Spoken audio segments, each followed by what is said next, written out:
नमस्कार दोस्तों, welcome to Sambhav education. This is Aryan Shukla.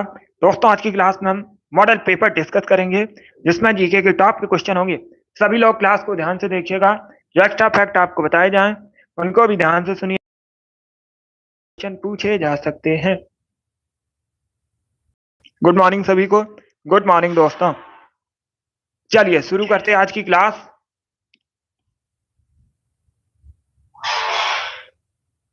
इसका आंसर करिएगा क्वेश्चन नंबर फर्स्ट के लिए। सभी जल्दी से आंसर करिए क्वेश्चन नंबर फर्स्ट के लिए। बताइए, वेटन कप किस खेल से संबंधित है? इसका राइट आंसर क्या होगा? क्रिकेट, हॉकी, बैडमिंटन या फिर फुटबॉल?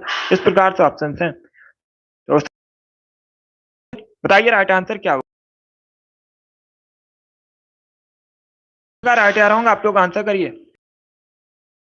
हॉकी से संबंधित है। या तो option number B correct answer है। बेटन कप हॉकी से संबंधित है, तो option number B correct answer होगा। परीक्षा में पूछा जाता है, फील्ड हॉकी की एक टीम में खिलाड़ियों की संख्या कितनी होती है? 11 होती है। इंपॉर्टेंट है, इसे आप लोग याद रखिएगा। अब इसका आंसर करिए क्वेश्चन नंबर 2 के लिए। बताइए इसका राइट आंसर क्या होगा? निम्न में से कौन सी झील अपने स्थान की दृष्टि से असंगत? तो सभी इसका आंसर करिए। बताइए इनमें से कौन सी झील अपने स्थान की दृष्टि से असंगत है? तो इसका right answer option number A होगा, चिल्का लेक उड़ीसा में। कई बार मैंने आपको बताया भी है, एनटीपीसी की परीक्षा में पूछा हुआ क्वेश्चन है, जैसे आप लोग याद रखिएगा। चिल्का लेक जो है ये उड़ीसा में है। भारत की सबसे बड़ी खारे पानी की झील है और ये एक लैगून झील है। कहाँ पर है? उड़ीसा में। बाकी आप लोग याद रखिएगा, बूलर जम्मू कश्मीर में है, सांबर राजस्थान में, लोनार महाराष्ट्र में। इसका right answer option number A होगा। अब इसका आंसर करिए क्वेश्चन नंबर 3 के लिए। डोगरी भाषा बताइए मुख्य रूप से इनमें से कहाँ बोली जाती है? आपको बताना है इनमें से कहाँ पर मुख्य रूप से डोगरी भाषा बोली जाती है। तो इसका right answer option number A होगा, जम्मू कश्मीर में। यस, ए करेक्ट आंसर होगा। जम्मू कश्मीर में इनमें से मुख्य रूप से डोगरी भाषा बोली जाती है। भारत का केंद्र शासित प्रदेश है जम्मू कश्मीर और इसका जो बॉर्डर है पाकिस्तान देश से भी मिलता है। अब इसका आंसर करिएगा क्वेश्चन नंबर 4 के लिए। निम्न में से किसने सितार का आविष्कार किया था? तो सभी इसका आंसर करिए। आपको उसका नाम बताना है जिसने सितार का आविष्कार किया था। जहांगीर, तानसेन, अमीर खुसरो या फिर सलीम खां?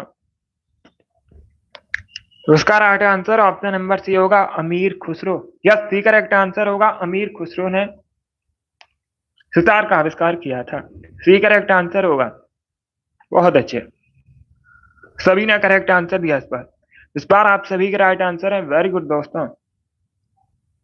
चलिए आगे बढ़ते हैं। तो सभी इसका आंसर करिए क्वेश्चन नंबर 5 के लिए। अंगूर में पूछा गया है कौन सा एसिड पाया जाता है? इसका राइट आंसर क्या होगा? इसका right answer option number C होगा, टार्टरिक एसिड। क्या करेक्ट आंसर होगा? Option number C correct answer होगा। अंगूर में टार्टरिक एसिड पाया जाता है। बाकी अगर हम ऑप्शन की बात करें, सभी लोग ध्यान से सुनिएगा। ऑक्सैलिक एसिड टमाटर में पाया जाता है। इंपॉर्टेंट है, पूछा जाता है टमाटर में कौन सा एसिड पाया जाता है? ऑक्सैलिक एसिड पाया जाता है। लैक्टिक एसिड खट्टे दूध में पाया जाता है। बाकी एस्कॉर्बिक एसिड विटामिन सी का केमिकल नेम है। तो इन चारों ऑप्शन को आप लोग याद रखिएगा, इंपॉर्टेंट है परीक्षा की दृष्टि से। इसका आंसर करिएगा क्वेश्चन नंबर 6 के लिए। बताइए राष्ट्रीय मानवाधिकार उपभोक्ता अधिकार दिवस कब मनाते हैं? Good morning. तो सभी इसका आंसर करिए क्वेश्चन नंबर 6 के लिए। ऑप्शंस को पढ़ लीजिएगा, उसके बाद ही आंसर करिए। जल्दबाजी में आपको आंसर नहीं देना है। राष्ट्रीय मानवाधिकार दिवस नहीं पूछा गया है, यह अलग क्वेश्चन है। राष्ट्रीय उपभोक्ता अधिकार दिवस पूछा गया है। तो इसका राइट आंसर क्या होगा? सभी को गुड मॉर्निंग। देखिए इसका right answer option number A होगा, 24 दिसंबर को। ए करेक्ट आंसर होगा इसका। क्या करेक्ट आंसर होगा? ऑप्शन नंबर ए इसका राइट आंसर। आप लोग याद रखिए, भारत में राष्ट्रीय उपभोक्ता अधिकार दिवस मनाते हैं 24 दिसंबर को। ए करेक्ट आंसर होगा। अगर पूछ लें अंतरराष्ट्रीय उपभोक्ता अधिकार दिवस कब मनाया जाता है, तब आप लोग याद रखिएगा 15 मार्च को प्रतिवर्ष। कब? 15 मार्च को प्रतिवर्ष अंतरराष्ट्रीय उपभोक्ता अधिकार दिवस मनाते हैं। भारत में कब मनाया जाता है? 24 दिसंबर को। इसका आंसर करिएगा क्वेश्चन नंबर 7 के लिए। सब इसका आंसर करिए क्वेश्चन नंबर 7 के लिए। बताइए इसका राइट आंसर क्या होगा? प्रश्न इस प्रकार से है, मालवा पठार की प्रमुख मिट्टी आपको बताना है क्या है?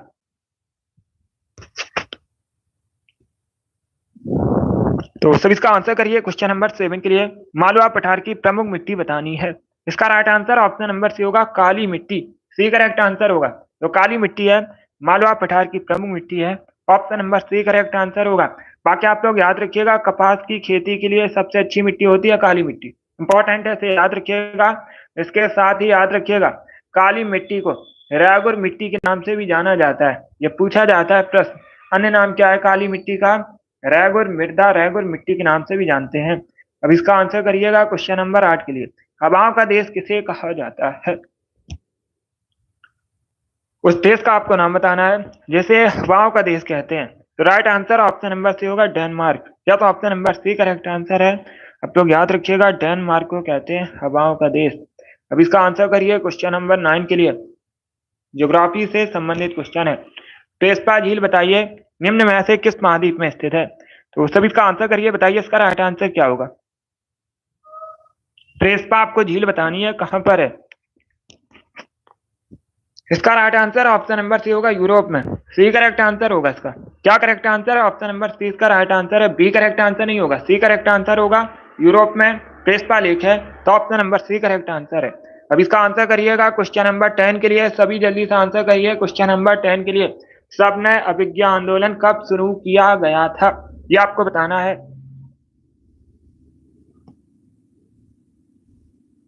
सभी जल्दी से आंसर करिएगा, बताइए इसका राइट आंसर क्या होगा। ऑप्शन को पढ़ लीजिएगा, उसके बाद ही आंसर करिए। जल्दबाजी में आपको आंसर नहीं देना है। डी करेक्ट आंसर होगा 1930 में। 1930 में सबने अभिज्ञा आंदोलन शुरू हुआ था, नेतृत्व किया था महात्मा गांधी ने। अब इसका आंसर करिएगा क्वेश्चन नंबर 11 के लिए। बताइए इसका राइट आंसर क्या होगा। शेषाचलम बायोस्फीयर रिजर्व निम्न में से कहां पर है? तो सभी इसका आंसर करिए क्वेश्चन नंबर 11 के लिए। यस साल्वी, जरूर। अब इसका आंसर करिएगा क्वेश्चन नंबर 11 के लिए। क्या पूछा गया है? शेषाचलम बायोस्फीयर रिजर्व निम्न में से किस राज्य में है? इसका right answer option number D होगा, आंध्र प्रदेश में। क्या करेक्ट आंसर होगा? डी करेक्ट आंसर होगा। डी करेक्ट आंसर होगा इसका। आंध्र प्रदेश करेक्ट आंसर होगा। यह ग्रुप डी की परीक्षा में पूछा हुआ क्वेश्चन है। इसका right answer option number D होगा। अब इसका आंसर करिएगा क्वेश्चन नंबर 12 के लिए। बताइए भारत में निजी क्षेत्र का बैंक कौन सा है इनमें से? तो सभी इसका आंसर करिएगा। भारत में निजी क्षेत्र का बैंक आपको बताना है इनमें से कौन सा है। इसका right answer option number B होगा, Kotak Mahindra bank. Yes, B correct answer होगा। कोटक महिंद्रा बैंक जो है भारत में निजी क्षेत्र का बैंक है, तो option number B correct answer होगा। अब इसका आंसर करिएगा क्वेश्चन नंबर 13 के लिए।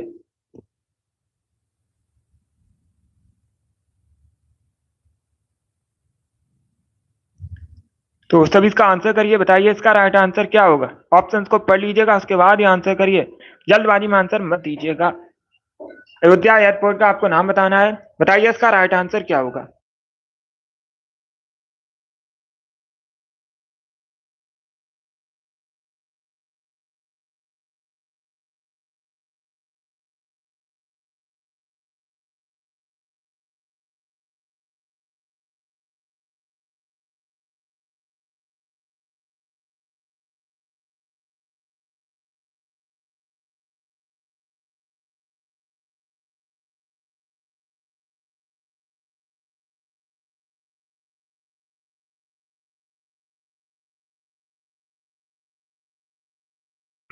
इसका आंसर करिएगा क्वेश्चन नंबर 13 के लिए।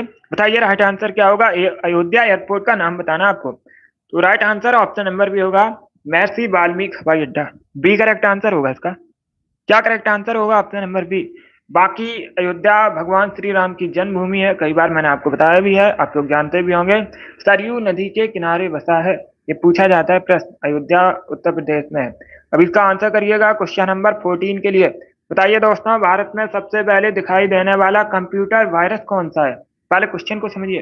भारत में दिखाई देने वाला पहला कंप्यूटर वायरस पूछा गया है। Good morning. इसका right answer option number A होगा, C brain. Yes, brain Bharat में दिखाई देने वाला पहला कंप्यूटर वायरस है। अब इसका आंसर करिएगा। बताइए क्वेश्चन नंबर 15 का करेक्ट आंसर क्या होगा। इंकलाब जिंदाबाद का नारा किसने दिया था? खुदीराम बोस, सुभाष चंद्र बोस, महात्मा गांधी या फिर Bhagat Singh? D correct answer होगा भगत सिंह ने। Yes, option number D correct answer है। इनकलाब जिंदाबाद का नारा दिया था भगत सिंह ने। तो option number D correct answer है। अब इसका आंसर करिएगा क्वेश्चन नंबर 16 के लिए।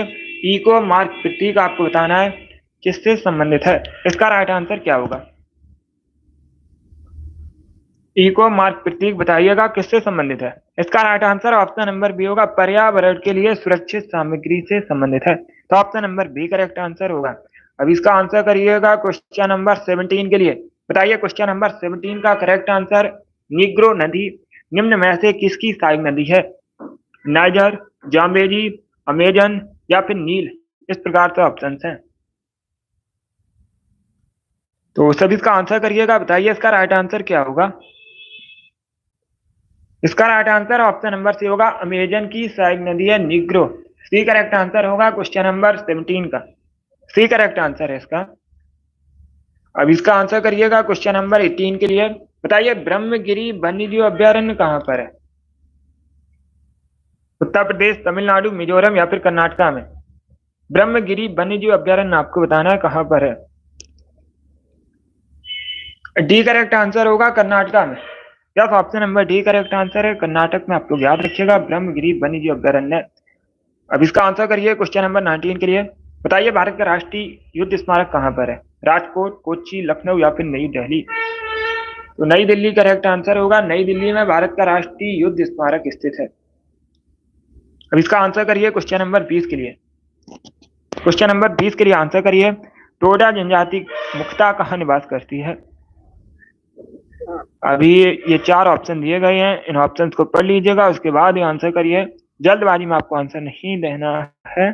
टोडा जनजाति के लोग मुख्यतः कहाँ निवास करते हैं? तो इसका right answer option number C होगा, तमिलनाडु में।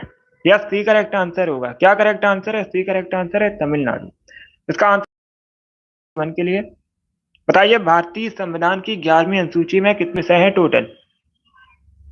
भारतीय संविधान की जो 11वीं अनुसूची है इसमें आपको बताना है टोटल विषय कितने हैं। तो सी करेक्ट आंसर होगा 29 विषय हैं। सी करेक्ट आंसर होगा। अब इसका आंसर करिएगा क्वेश्चन नंबर 22 के लिए।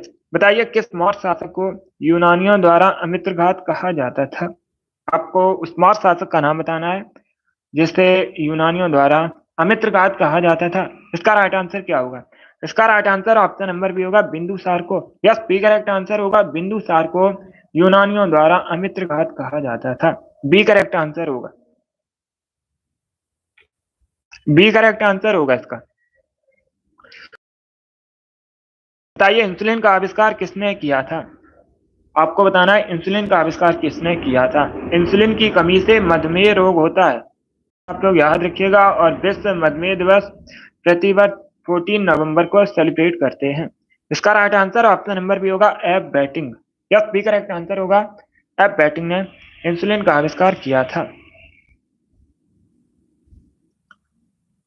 अब इसका आंसर करिएगा क्वेश्चन नंबर 24 के लिए। सभी जल्दी से आंसर करिए क्वेश्चन नंबर 24 के लिए। बताइए राइट आंसर क्या होगा। कावल टाइगर रिजर्व निम्न में से किस राज्य में स्थित है?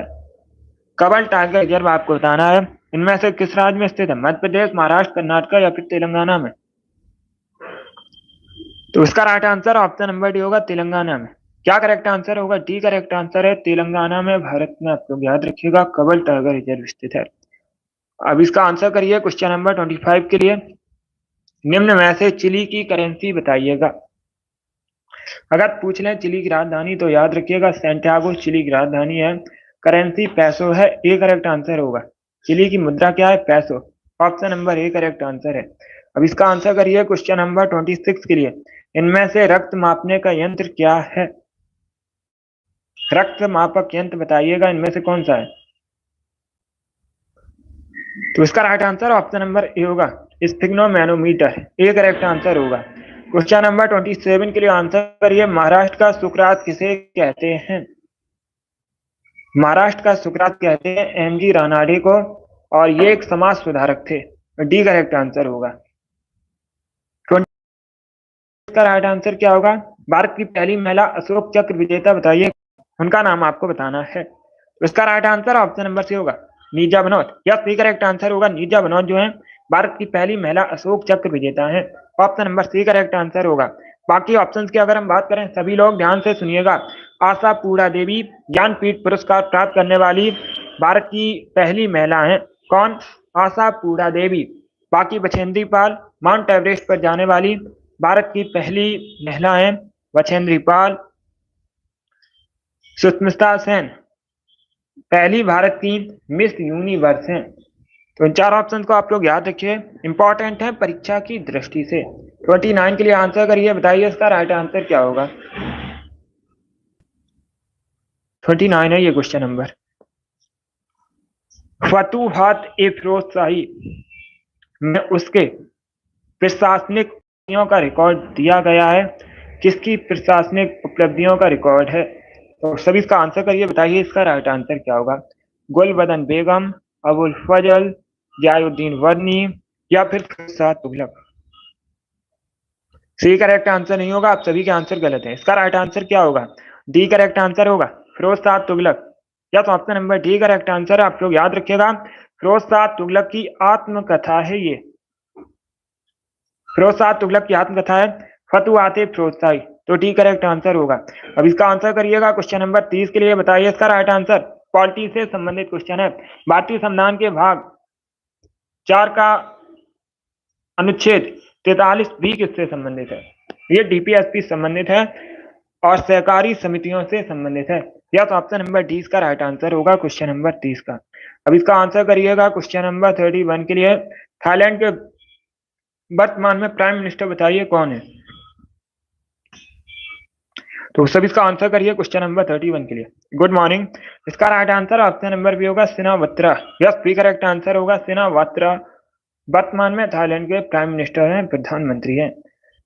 इसका आंसर करिएगा क्वेश्चन नंबर 32 के लिए। यह भी करंट का क्वेश्चन है, आपको आंध्र प्रदेश के वर्तमान में मुख्यमंत्री बताने हैं। तो इसका राइट आंसर क्या होगा? राइट आंसर ए है चंद्रबाबू नायडू। क्या तो option number A correct answer है, आप लोग याद रखिएगा। चंद्रबाबू नायडू वर्तमान में आंध्र प्रदेश के मुख्यमंत्री हैं। मोहन चरण मांझी वर्तमान में ओडिशा के मुख्यमंत्री हैं, इंपॉर्टेंट है, इसे याद रखिएगा। मोहन यादव मध्य प्रदेश के मुख्यमंत्री हैं। गजेंद्र लाल शर्मा ये राजस्थान के मुख्यमंत्री हैं। चार ऑप्शन को आप लोग याद रखिएगा। अब इसका आंसर करिएगा क्वेश्चन नंबर 33 के लिए। क्वेश्चन नंबर 33 के लिए आंसर करिए। 1857 की क्रांति में दिल्ली का नेतृत्व किसने किया था? राइट आंसर ये होगा बहादुर शाह जफर, अंतिम मुगल शासक थे। इन्होंने 1857 की क्रांति में दिल्ली का नेतृत्व किया था। बाकी नाना साहब ने कानपुर का नेतृत्व किया था। बेगम हजरत महल ने लखनऊ का नेतृत्व किया था। रानी लक्ष्मीबाई ने 1857 की क्रांति में झांसी का नेतृत्व किया था। 34 के लिए आंसर करिएगा। कुमी नागा लोक नृत्य बताइए किस राज्य में प्रचलित है? मुक्ता कहां से संबंधित है? इसका right answer option number C होगा नागालैंड। या सी करेक्ट आंसर होगा, नागालैंड से संबंधित है कुमी नागा लोक नृत्य, तो सी करेक्ट आंसर होगा। 35 के लिए आंसर करिए, बताइए इसका राइट आंसर क्या होगा। बौद्ध धर्म का प्रचार करने के लिए अशोक ने श्रीलंका किसे भेजा था? इसका राइट आंसर क्या होगा? तो इसका right answer option number D होगा महेंद्र को, डी करेक्ट आंसर होगा। बौद्ध धर्म का प्रचार करने के लिए अशोक ने श्रीलंका महेंद्र और संघमित्रा को भेजा था, तो option number D correct answer होगा इसका, महेंद्र करेक्ट आंसर होगा क्वेश्चन नंबर 35 का। इसका आंसर करिएगा क्वेश्चन नंबर 36 के लिए। विश्व व्यापार संगठन का मुख्यालय बताइए कहां पर है?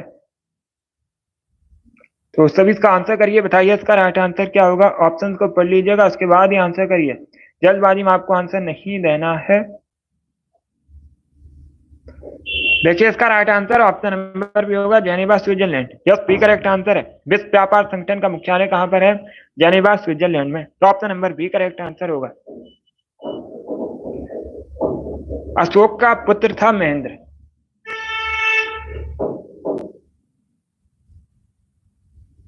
चलिए आगे बढ़ते हैं। अब इसका आंसर करिएगा क्वेश्चन नंबर 37 के लिए। क्वेश्चन नंबर 37 के लिए आंसर करिए, बताइए चोल राजाओं ने किस धर्म को संरक्षण दिया था? इसका right answer option number C होगा शैव धर्म को। यह सी करेक्ट आंसर है, आप लोग याद रखिएगा। चोल राजाओं ने शैव धर्म को संरक्षण दिया था, सी करेक्ट आंसर होगा। अब इसका आंसर करिएगा क्वेश्चन नंबर 38 के लिए। क्वेश्चन नंबर 38 के लिए आंसर करिए, बताइए निम्न में से किसे श्वेत पर्वत कहा जाता है? तो सभी इसका आंसर करिए, बताइए इसका राइट आंसर क्या होगा। इनमें से किसे कहते हैं श्वेत पर्वत? Right answer option number D होगा धौलागिरी को। Yes, option number D correct answer है, आप लोग याद रखिएगा। धौलागिरी को कहते हैं श्वेत पर्वत, डी करेक्ट आंसर होगा। अब इसका आंसर करिए क्वेश्चन नंबर 39 के लिए। भारत में दलविहीन प्रजातंत्र किसने प्रस्तावित किया था? तो सभी जल्दी से आंसर करिए, बताइए इसका राइट आंसर क्या होगा। भारत में दलविहीन प्रजातंत्र किसने प्रस्तावित किया था? इसका right answer option number D होगा जयप्रकाश नारायण। यस, जयप्रकाश नारायण ने भारत में दल विहीन प्रजातंत्र प्रस्तावित किया था। इसका आंसर करिएगा क्वेश्चन नंबर 40 के लिए। सारी जहां से अच्छा हिंदुस्तान हमारा के रचनाकार कौन है? ए करेक्ट आंसर होगा इकबाल। यस, कौन है रचनाकार? इकबाल, ए करेक्ट आंसर होगा। 41 के लिए आंसर करिए, बताइए अमृत बाजार पत्रिका की स्थापना किसने की थी? संपादन बताइएगा किसने किया था अमृत बाजार पत्रिका का? तो इसका right answer option number D होगा Shishir Kumar Ghosh. Yes, option number D correct answer है। 42 के लिए आंसर करिए, बताइए इसका राइट आंसर क्या होगा। मुंडा क्रांति के नेता कौन थे? 1899 1900 में हुई थी मुंडा क्रांति। इसके नेता आपको बताना है, नेतृत्व किसने किया था? तो सी करेक्ट आंसर होगा बिरसा मुंडा ने, सी करेक्ट आंसर होगा। अब इसका आंसर करिएगा क्वेश्चन नंबर 43 के लिए। भारत का राष्ट्रीय पंचांग किस संवत पर आधारित है? सभी जल्दी से आंसर करिए। भारत का जो राष्ट्रीय पंचांग है किस संवत पर आधारित है? विक्रम संवत, कली संवत, शक संवत, या फिर इनमें से कोई नहीं?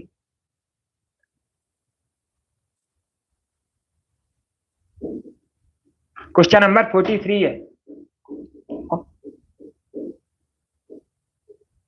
सभी जल्दी से आंसर करिएगा। इसका राइट आंसर क्या होगा? इसका right answer option number C होगा शक संवत पर आधारित है। भारत का जो राष्ट्रीय पंचांग है शक संवत पर आधारित है, सी करेक्ट आंसर होगा। चलिए आगे बढ़ते हैं। अब इसका आंसर करिएगा क्वेश्चन नंबर 44 के लिए। बताइए इसका राइट आंसर क्या होगा। एग मार्क एक्ट भारत में कब लागू किया गया था? इसका राइट आंसर क्या होगा? ए करेक्ट आंसर होगा 1937 में। क्या करेक्ट आंसर होगा? Option number A correct answer है 1937 में एग मार्क एक्ट भारत में लागू हुआ था। 45 के लिए आंसर करिए, बताइए भारत में व्यापक फसल बीमा योजना कब शुरू हुई थी? इसका राइट आंसर क्या होगा? सभी जल्दी से आंसर करिएगा। बहुत अच्छे, जल्दी से आंसर करिएगा। बहुत अच्छे, इसका right answer option number C होगा 1985 में। क्या करेक्ट आंसर होगा? सी करेक्ट आंसर होगा। गुड मॉर्निंग, आप लोग याद रखिएगा भारत में व्यापक फसल बीमा योजना 1985 में शुरू हुई थी, सी करेक्ट आंसर होगा। अब इसका आंसर करिएगा क्वेश्चन नंबर 46 के लिए। प्रेम पचीसी के लेखक बताइए कौन है? सभी जल्दी से आंसर करिएगा। देखिए इसका right answer option number A होगा मुंशी प्रेमचंद, ए करेक्ट आंसर होगा क्वेश्चन नंबर 46 का। अब इसका आंसर करिएगा क्वेश्चन नंबर 47 के लिए। वह अंग्रेज कौन था जो मुगल शासक जहांगीर के दरबार में भारत आया था? इसका राइट आंसर क्या होगा? तो सब इसका आंसर करिए, बताइए इसका राइट आंसर क्या होगा। इसका right answer option number A होगा Thomas Roe. Yes, option number A correct answer होगा। थॉमस रो अंग्रेज जहांगीर के शासन में भारत आया था, तो option number A correct answer होगा। इसका आंसर करिएगा क्वेश्चन नंबर 48 के लिए। अब इसका आंसर करिए, बताइए जिंक सल्फेट का आमतौर पर प्रयोग किया जाता है, किस रूप में प्रयोग किया जाता है? तो सब इसका आंसर करिए, बताइए इसका राइट आंसर क्या होगा। बहुत अच्छे, इसका राइट आंसर होगा ऑप्शन नंबर ए कवकनाशी के रूप में। Yes, option number A correct answer, आप लोग याद रखिएगा जिंक सल्फेट का जो प्रयोग है कवकनाशी के रूप में किया जाता है, ए करेक्ट आंसर होगा। इसका आंसर करिएगा क्वेश्चन नंबर 49 के लिए। मणिक और नीलम किसके ऑक्साइड है? इसका राइट आंसर क्या होगा? माणिक और नीलम आपको बताना है किसके ऑक्साइड है, कॉपर, टिन, एल्यूमिनियम या फिर आयरन? तो इसका right answer option number D होगा एल्यूमिनियम के ऑक्साइड हैं, डी करेक्ट आंसर होगा क्वेश्चन नंबर 49 का। अब इसका आंसर करिएगा क्वेश्चन नंबर 50 के लिए। आज का लास्ट क्वेश्चन है, पोटेशियम की खोज बताइए किसने की थी? पोटेशियम को कैसे रिप्रेजेंट किया जाता है, क्यों किया जाता है? क्योंकि पोटेशियम का जो लैटिन नेम है कैलियम है, पूछ सकते हैं परीक्षा में पोटेशियम का लैटिन नेम क्या होता है, तो आप लोग याद रखिएगा कैलियम। इसीलिए के से रिप्रेजेंट करते हैं। इसका right answer option number A होगा, हम्फ्री डेवी। क्या करेक्ट आंसर है? ए करेक्ट आंसर होगा क्वेश्चन नंबर 50 का। बहुत अच्छे। चलिए दोस्तों, आज की क्लास में हमने जीके के 50 इंपॉर्टेंट क्वेश्चन डिस्कस किए with extra fact. I hope आप सभी को ये प्रश्न समझ आए होंगे। सो क्लास को लाइक कीजिए, शेयर कीजिएगा, चैनल पर नए हैं चैनल को सब्सक्राइब कीजिए, बेल आइकन को प्रेस कीजिएगा ताकि सभी नोटिफिकेशन आप तक पहुंच सके। ये वाली डेली क्लास होती है सुबह 10 बजे। सभी लोग डेली सेशन को ज्वाइन कीजिएगा। अगली क्लास का टाइम याद रखिएगा, शाम को 8 बजे क्लास होगी, जीके जीएस की क्लास होगी, सेशन को ज्वाइन कीजिएगा संभव एजुकेशन चैनल पर। चलिए, इसी के साथ मैं आपको मिलूंगा अगली क्लास में। Thank you guys, thank you for watching.